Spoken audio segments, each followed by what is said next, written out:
Perfect. Well, this Monday morning, bright and early, everyone was getting ready to head on out the door. I threw in a load of laundry because that's just the kind of guy I am, doing laundry, for the family beginning of the week. And our dryer went on the fritz. I was switching the load over, and it wasn't working. So it wasn't a huge mechanical problem. It was just the knob on the front that controls, the settings and the time, how long it's on for. That just broke. It was just spinning like a top. My mom got a Maytag that lasted about half a century. They don't build them like that anymore. Ours is like 2 years old. That's about it. So now we need our washer and dryer. Right? We go through a lot of laundry in the run of a week. Simon's sports gear is always grubby. Danielle comes home from the hospital with like people on her. It's just gross, Plus that whole Rancourt messy gene that is very dominant. It's so strong. Every meal, somebody ends up with food on them at some point. Now, it's me because I'm the one with dirty clothes, right? Well, that's interesting. I'm not even going there. All right. Now, luckily, this thing was under warranty, only a couple of years old, so I didn't want to try and fiddle around and mess with it anyway. I don't really know much about dryers, so I called Leon's, which is where we thought that, that's where we got it from. Talked to a delightful lady who, within a minute, figured out that we had not gotten it through them at all. So I decided, okay, I'll move on to the brick, and then I got a machine, and I pressed numerous buttons trying to get through, and pressed 3 a whole bunch of times, saying I wanted to speak in English to a person, a real-life person. Anyway, finally, after being on hold for half an hour, and then getting disconnected, I was pretty frustrated. So, after I turned green and went on a short mission with the Avengers, I decided to look at the problem again to see if there was maybe an easier solution than going through with all that. So I decided to call upon my heroes of the faith, all right, to see what they would have done. So naturally, first of all, I asked WWJD, right? What would Jesus do in this situation? I know he didn't have washers and dryers back then, but if he did, he probably would have made some people very happy just going around and fixing them for them with just a touch and no service charge. Booyah! But I felt like laying my hands on the dryer, doing it my way was probably just going to make it worse. Plus, I couldn't come up with any kind of parable or lesson about broken appliances. So I just moved on from that. So I asked, what would Captain Kirk do in this situation? Well, quickly I realized his unique skill set probably wouldn't have come in all that handy, like a flying leg kick. Just at that moment, just didn't really seem to be like that big of a deal. So I moved on from Captain Kirk to another hero in my repertoire, and his name was MacGyver. MacGyver was an awesome fellow back in the day, in the 80s and the 90s, and I thought he has a cool head and a calm demeanor, and he'd be able to figure out pretty quickly just how to fix the problem. And so I popped off the knob calmly, realized it was just a plastic one, I was just sitting on the dial, a piece of plastic was broken. So I just drove calmly over to MacArthur's Appliances a few minutes away, bought a new one for $30, came home, snapped it on, and boom goes the dynamite. I'm telling you, my kids just cringed at that. It was all fixed, and my initial reaction, it was that, this was going to be so frustrating, it was going to be complicated, it was going to be a week-long thing that was going to be hard on the family and having to do laundry. But yet, the answer was so much simpler than I initially thought. The Gospel of John in our text today, we find Jesus doing something at the temple that the majority of people who were there, that they're affected by, the lesson that he teaches through it all is actually far different than what they originally thought it to be. We pick up in John chapter 2, verses 13 to 16. It was nearly time for the Jewish Passover celebration. So Jesus went to Jerusalem. In the temple area, he saw merchants selling cattle and sheep and doves for sacrifices, and he also saw dealers at tables exchanging foreign money. Jesus made a whip from some ropes and chased them all out of the temple. He drove out the sheep and scattered the money changers' coins over the floor and turned over their tables. Then, going over to the people who sold doves, he told them, "Get these things out of here and stop turning my Father's house into a marketplace."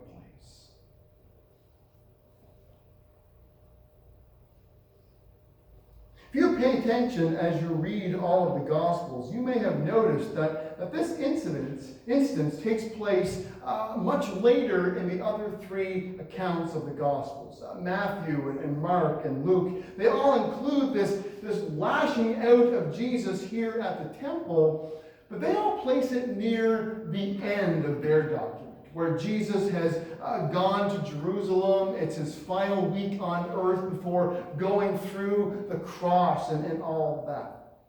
John, though, records it for us near the beginning, which is interesting. Just barely into chapter 2, though he wouldn't have thought of chapters and verses, of course, when he wrote his document. Those came later on to help us find things. But so he does this thing where John records another time when Jesus kind of got freaked out here at the temple, and he sent these tables, he sent these animals flying all over the place. So does this mean there was another time he did this? Or is this the same event that was inserted just into another spot in his gospel? There's opinions that suggest both of these options here. I think it's likely kind of the same event, just out of order in what the other guys recorded for us. Now, it doesn't really matter here because John is more concerned about the point of the incident, not the precise timing of when it actually happens. We know, guys like Luke, who he was a guy with a guy for details. He was a thing with details, and they really help us to lock down dates and places, stuff like that. We know approximately when Jesus was born because he tells us, the Roman Emperor Augustus, and he issued that decree that a census be taken, and he tells us who was the governor of Syria at the time. And we do a little bit of cross-referencing, and we find out exactly when in history all of that went down. And no, Jesus was not born on December the 25th in the year 0000, even if that's what Doc Brown puts into the time circuits in Back to the Future, just saying.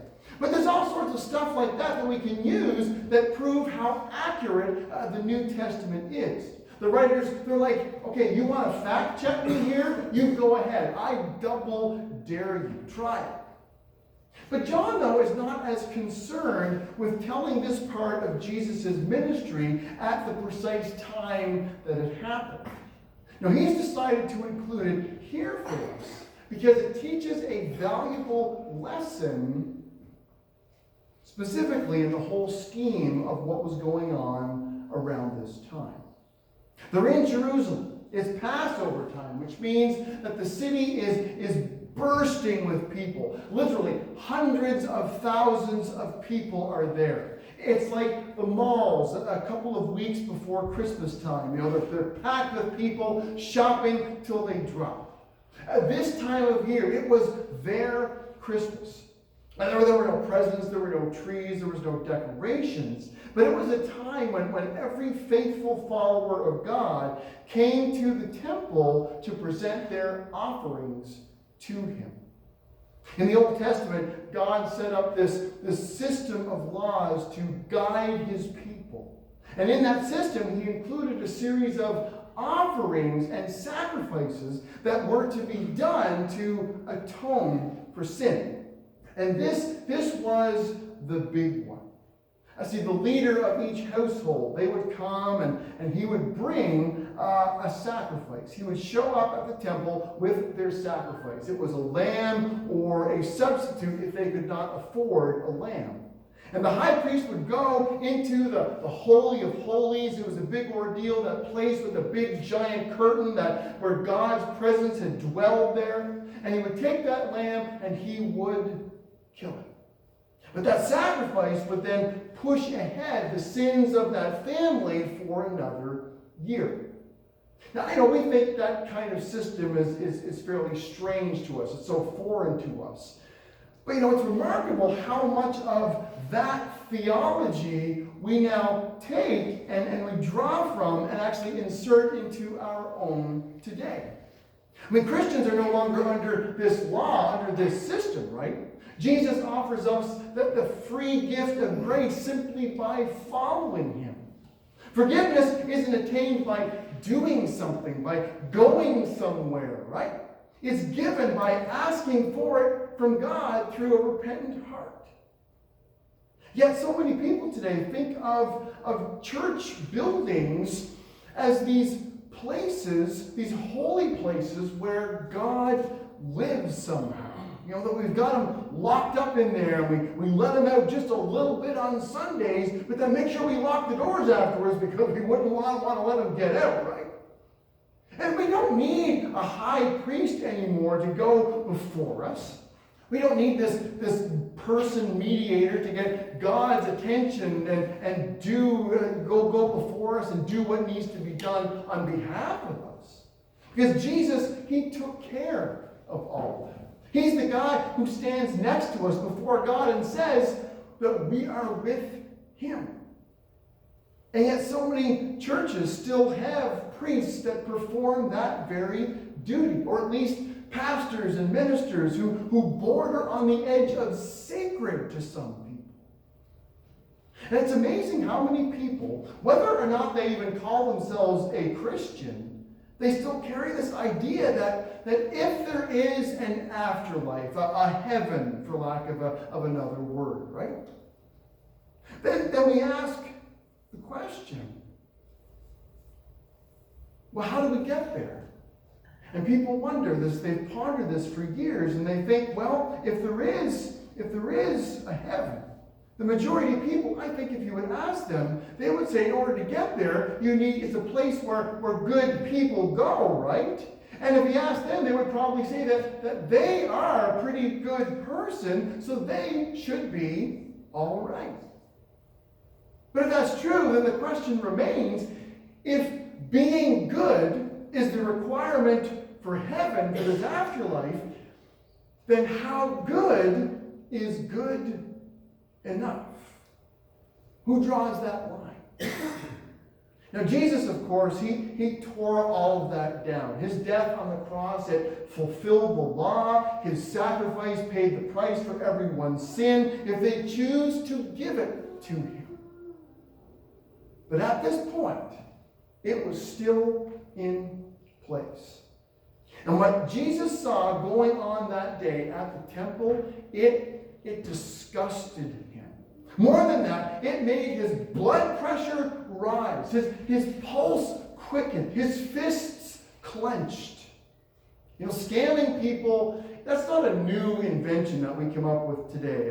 Those calls about the free cruises and, your grandkids needing money because they're in jail for some reason, man. If your grandkids are in jail, you need to be worried more about just bailing them out at the time. That's kind of a weird one going on. But scamming has been going along for a very, very long time. It's a new way today of doing a very old trick. Because here, people were scamming God's followers out of what they had. People would show up to give their sacrifice. But they got there and they were told that their lamb, it wasn't good enough. It had some blemishes, something like that. But in order to do what they had to do, they would have to trade their lamb for a temple quality checked lamb.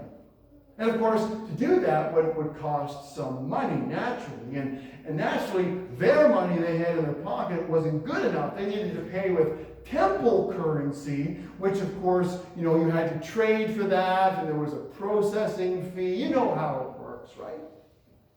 These animal traders and these money changers, they were making a fortune scamming God's faithful people. And that made Jesus so angry. It made him mad. And so he made this whip. And he spent a whole lot of time going around that place, kicking over tables and smashing open pens and whipping the tar out of all of that nonsense. And that court, it was huge. It wasn't just like a little room like this. Remember, hundreds of thousands of people are in Jerusalem. It was a big building. And it would have taken him quite a while to do what he did. He would have been red-faced, just a sweaty mess, just his hands on his knees, chest heaving, catching his breath. How dare you turn my Father's house into this marketplace? Needless to say, there was a lot of people that day not happy with the actions of Jesus here. And so the religious leaders, they came over to him and they demanded an answer from him. Who gave you the authority to do this, Jesus? Because if you claim that it's from God, well, then you'd better give us some kind of supernatural sign from above to prove it, to back you up. And so Jesus tells them, okay, destroy this temple, he tells them, and I will raise it back up in 3 days. You pick up in John 2, verse 20. What? They exclaim. It's taken 46 years to build this temple, and you can rebuild it in 3 days? But when Jesus said this temple, he meant his own body. After he was raised from the dead, his disciples remembered he had said this, and they believed both the scriptures and what Jesus had said. You are a crazy man, the religious leaders said to Jesus. It took a giant team of laborers, nearly half a century, to build this massive building that we're in. Not only would we not want to tear it down because it's our holy place, but even if we wanted to, it would take a tremendous amount of time to put it back together. And yet you have the audacity, the arrogance to claim that you could rebuild it yourself in just 3 days. You might be a pretty good carpenter, Jesus, but you are insane to think that you could do something so incredible. Remember earlier I said that the lesson Jesus would teach here was different than most people thought that day? I mean, sure, he decided to give them a taste of some of God's righteous anger. You think God can be mocked? Think again.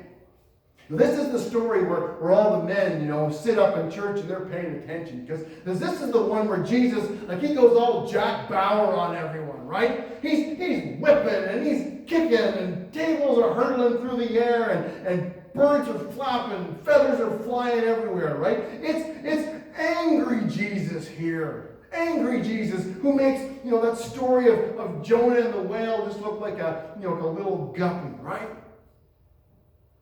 That lesson he gave in God's righteousness and his anger, that lesson was just a minor soundbite to the major one that he was going to give now to his followers. And it was a lesson that he didn't just sit down with them a little bit later to teach them to it. Here, guys, I want to explain something to you.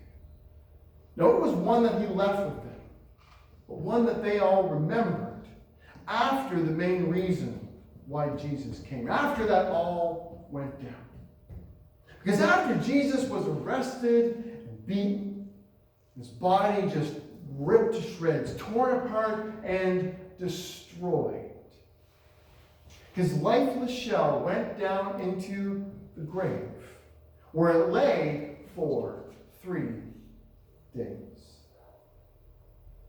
And then early on that Sunday morning, the power of God said, well, that's enough of that.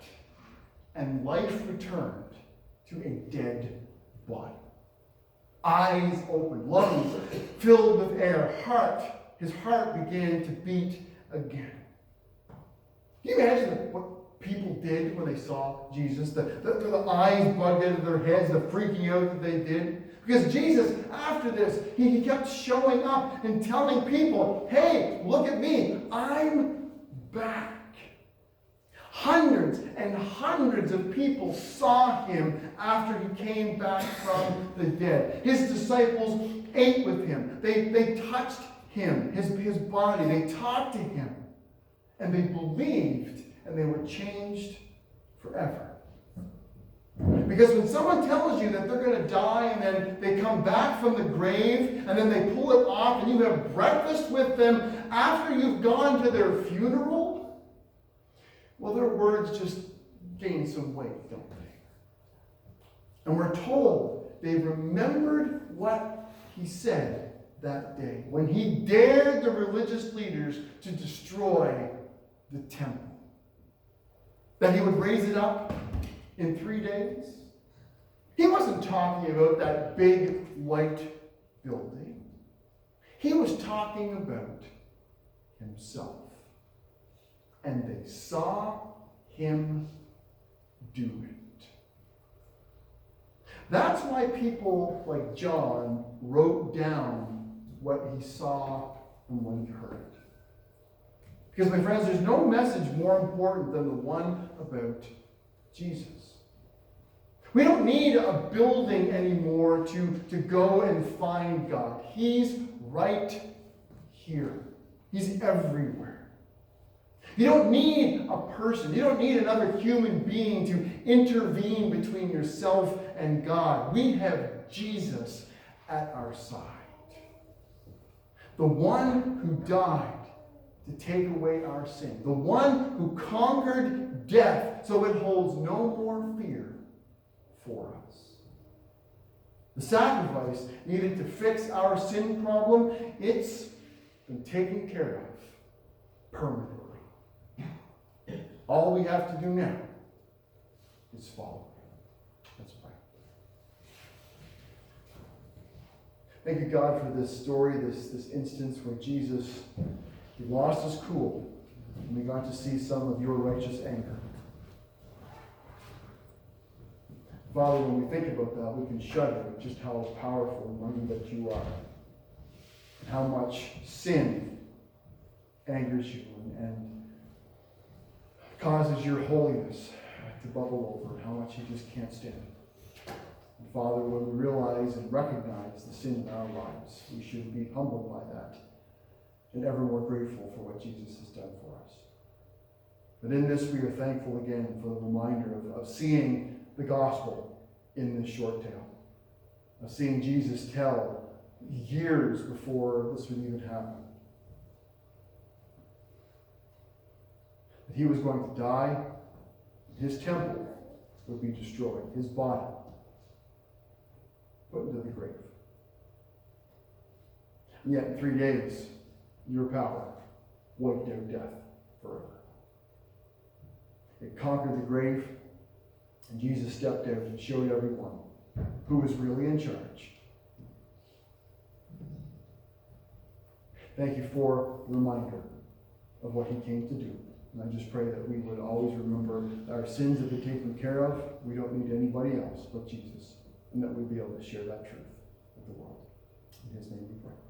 Amen.